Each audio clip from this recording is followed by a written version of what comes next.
What did he say? He said most unsigned bands are rubbish. He actually said they're crap. Oh, crap. Not He said just crap, rubbish. so he didn't even say rubbish. What do you think Ofcom have to say about that? Can you say crap?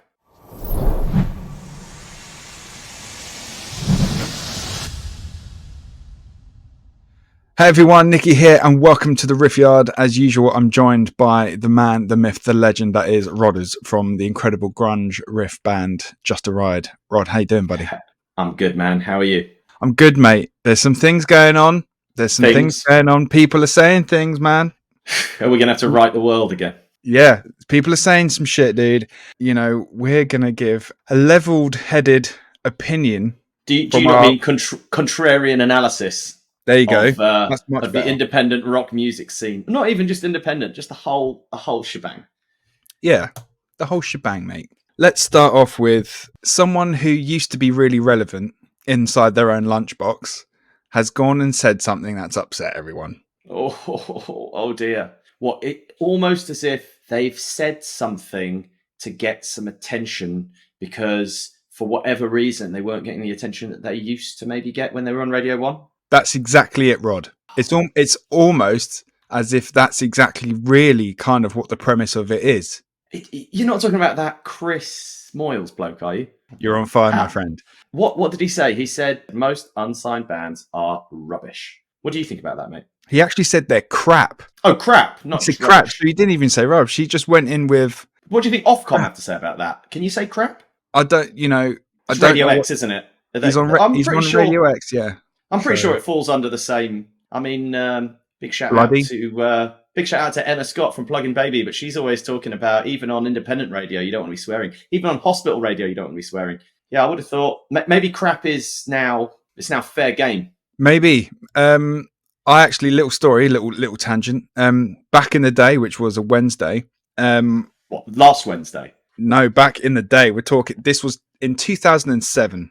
Right. Okay. So sorry, back in the day in 2007, usually you'd say back in the day in 2007. You wouldn't say back in the day on Wednesday. Wednesday kind of implies that we're only going back a week. Back in the day, which was a Wednesday. Sorry. I stand corrected. Which was a Wednesday. A Wednesday in 2007. I used to work as someone cataloguing tunes on a radio station in Brighton for a radio show hosted by none other than the legend that is Damien Keys and Ace of Skunk Anansie. And my job was to catalogue songs and then hand in a bit of paper at the end of the day so someone could upload them on a system. And because they were they didn't really have a set pattern, not a lot was planned. It was like, oh, let's play this, let's play that. I catalogued them. And that was kind of my foray into doing that stuff, and obviously became really good friends with Damo and Ace. One of the things on there, they asked me a question on the spot once, and I went, shit. And they were like, no! And they went like, no, you're going to get fined like £10,000, I think the fine was, or something like that. And they took it very seriously as well. I think it is 10k. I think it's 10k still today. So if anything, with inflation, it's got cheaper.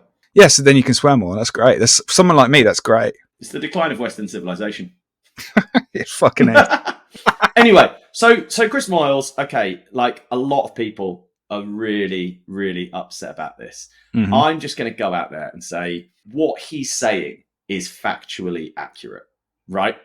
Yep. However, it's not a very nice thing to say. I've tried to put myself in his shoes, and there's two things, okay? The cynic in me says this is all about attention speaking. Who was talking about Chris Moyles yesterday or the day before? No one. Now, talking about for 20 years. Absolutely. Everybody in the industry is rattling on about this, right? It might be a 4D chess move that he wants to get unsigned bands on his radio show, and now as a way of apologizing, he's going to have this great big platform because, BBC Introducing is doing really, really well. It's definitely a cause for excitement for independent musicians, and it's a good kind of like way of displaying talent to labels and whatever. I don't know. Probably unlikely. But when I try to be charitable with him, I think about it like this, right? Unsigned bands come in all different shapes and sizes, right?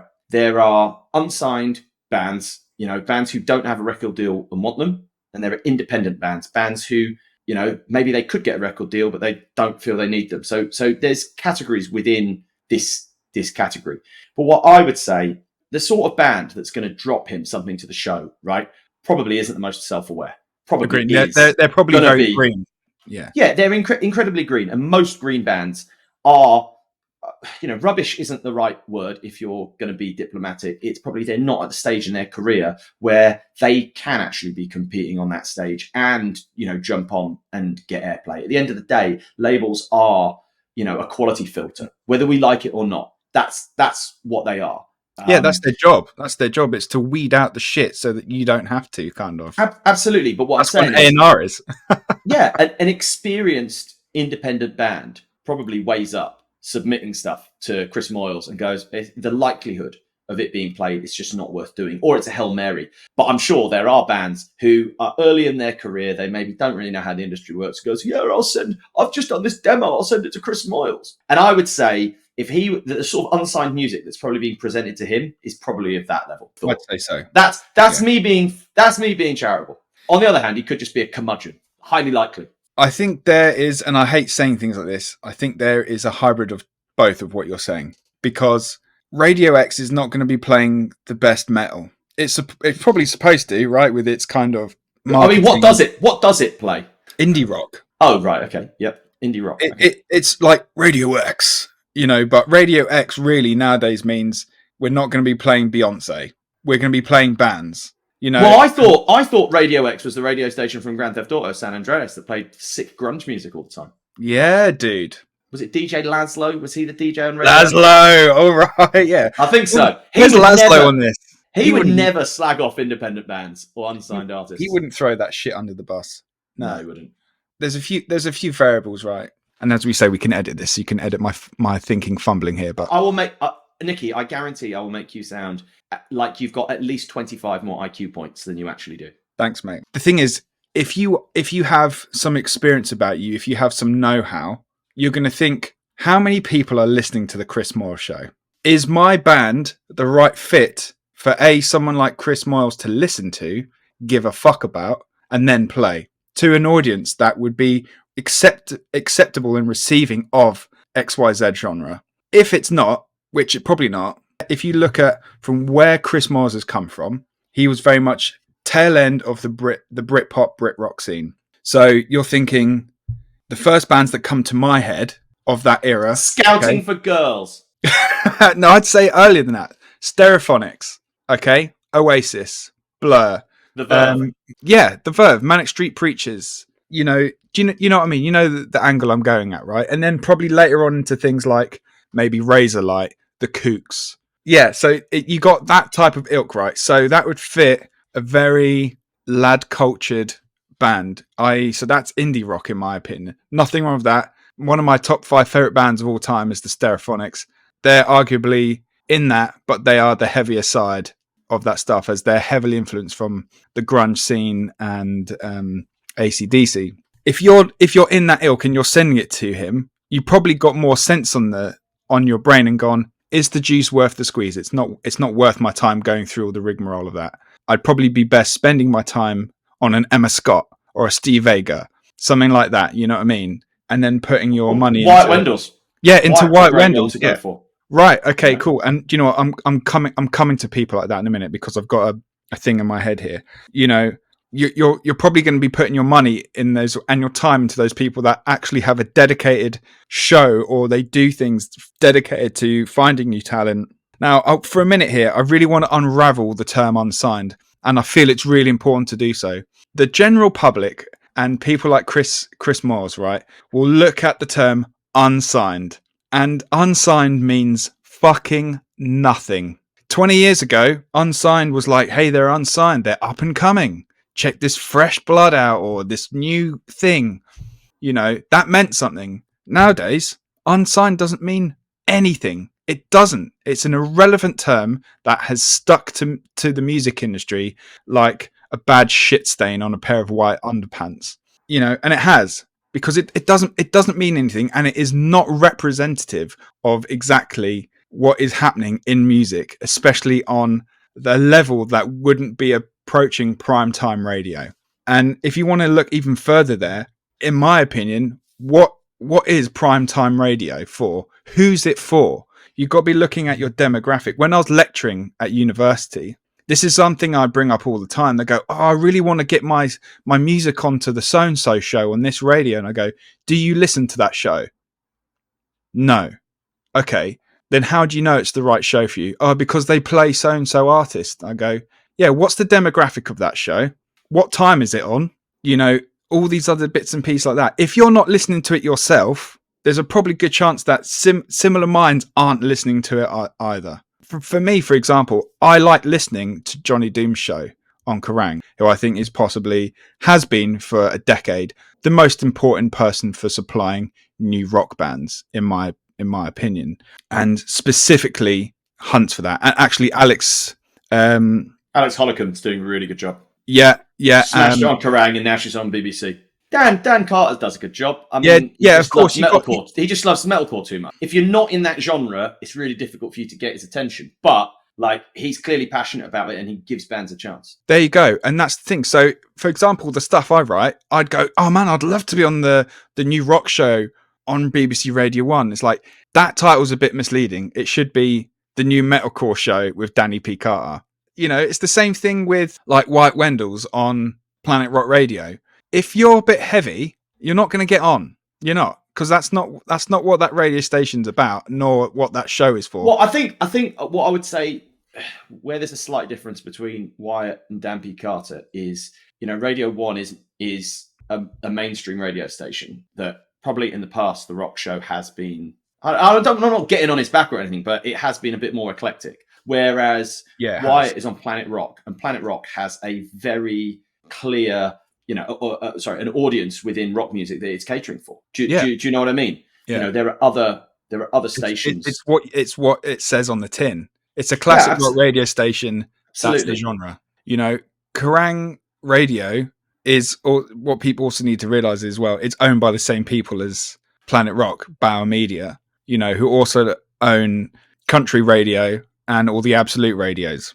It's all the same people. It's all the same building. You know, they all mill about and probably share the same carton of milk in the canteen. You know, you've got Kerrang Radio that have got 2 DJs that do it. Okay, slightly different variations on the heavier side of rock. So you've got Johnny Doom and you've got Alex Baker. They got 2 shows that cover, I think, about 4 days of the week. Over on the sister station, you've got Planet Rock Radio, White Wendell's, and he has the New Rock Show. That is a 2-hour show. I think it's on a Monday night. So that covers that. Over on Radio 1, you've got, of course, big boy Danny P. Carter. You've got Alex Holcomb, and you've got Nels Hilton, okay, that do all of that. So you've got 3 DJs now on Radio 1 that are supplying the broad variation that is rock and metal. And there are other radio stations across the country, internet radio stations, of course, all doing similar stuff. My counter argument to people getting upset with Chris Moyles is, don't fucking listen to him then, because there's so many other great stuff out there, and it is not hard to find. It is not hard to find shows, stations who are playing anything from indie rock, indie pop, all the way to brutal metal. That is being covered unsigned in the UK. So as much as I'd love to say, yeah, Chris Moyles, you're a fucking moron. And by the way, my personal opinion on the guy is, yeah, he is a fucking moron. I just want to say, I think he looks like quite a nice chap. He seems like he'd be fun on a night out. Yeah, of course he would. He's a lager lout, you know, and yeah, wicked. Yeah, he's a foul-mouthed twat, you know, that in my opinion doesn't have much of opinion on fresh new music, because let's be honest, right? If you're talking about where he's come from, he was on Radio 1 in the afternoons and then in the mornings to the latter part of his career. Was he actively going out and finding artists? Well, this is what I was going to say. It's like, no, he wasn't. He had a producer and a team around him going, "Oi, Chris, play this." They already had, you know, I've been in radio stations like that many a time, and they already have what they're playing set out days in advance of what's happening. He's not fucking deciding that, especially not in the 90s. That wasn't a thing. He thinks he's he's coming from also a pedestal of, he thinks he's some sort of John Peel, you know. He didn't discover the stereophonics. Really? You think he thinks that? Because the thing I was going to push back on was just a little bit like, there are shows that are, you know, dedicated to breaking new bands, whether they be bands on labels, bands unsigned. I think it's quite interesting that I think there's been a big effort on the BBC, especially, to be pushing independent artists. I think that's pretty obvious. So I think his comments are interestingly timed because they would run completely counter to what ultimately, the biggest radio brand in Britain is doing at the moment. But if people are getting upset, like you said, who is listening to a drive time show to listen to unsigned artists? Unsigned artists or bands that have just been signed to labels get played after 10 p.m. on mainstream stations. So it is a little bit of a storm in a teacup. To me, it wouldn't be a story, right? Unfortunately. But, if Wyatt or Johnny Doom or Dan Carter just went, oh yeah, unsigned bands are rubbish, that would be something to really have a bit of a Barney about. Because you would say people like that are the tastemakers. They're the guys who are introducing the bands. That's part of, what they've got their shows to do. The fact that some like DJ that's 99.9% of the songs he's playing are on the A list. Why does that matter? Yeah. It's exactly. Which goes back to the initial point of this is like mastery of social media manipulation, because everyone's talking about it and we're talking about it. Yeah, and I bet you any money the next day afterwards, everyone tuned in to see if he was going to comment about it. The thing with that, I haven't seen any repercussion from it. Has he apologized? Has he made something on Twitter about it? Has he the next day go, oh, everyone, I said something and I regret saying it, but it's true. I doubt it. People will probably tune in to find out what it's like, or at least get some sort of relevant evidence to then slag him off or throw him under the bus. But if I try and take my personal opinion out of it, which I should, obviously it's clear that I don't like the guy, never have done, and that's fine. Whereas I'd quite like to go for a beer with him. Yeah, you can go for a beer with him. Yeah, maybe I could get him to play my unsigned music on his show. It's the Hail Mary, Yeah, totally, dude. Yeah, I see that. Also, there's a demographic thing. If you spoke to, like, when I spoke to Orla about that, she was fairly familiar with Chris Moyles, and this is nothing on her. This is just her as an example. Is that she's in her early 20s. Sorry. Why does she care? Why would she care, or her generation give a shit about Chris Moyles? They don't. It's only boomers and some millennials who have got a bit upset about it because they're like, well, I saw the charlatans in the Ferret and Radiator in Leicester or something, Great name for a venue. We should copyright that. Yeah, or the Cunt and Trumpet. Okay, that might be harder to sell, just imagine that sort of a town planning association. Of course. Might be a tough one. Anyway, let's just watch this space. Let's see what happens next. My 4D chess prediction, he's going to start playing unsigned bands on his show. And I'm throwing this out there. If I say enough crazy stuff, one time I'll be right and people will think I'm a prophet. You get 1 in a million right, you look clever. I don't think I've said that much crazy, to be fair. But yeah, probably the chance of them playing unsigned material is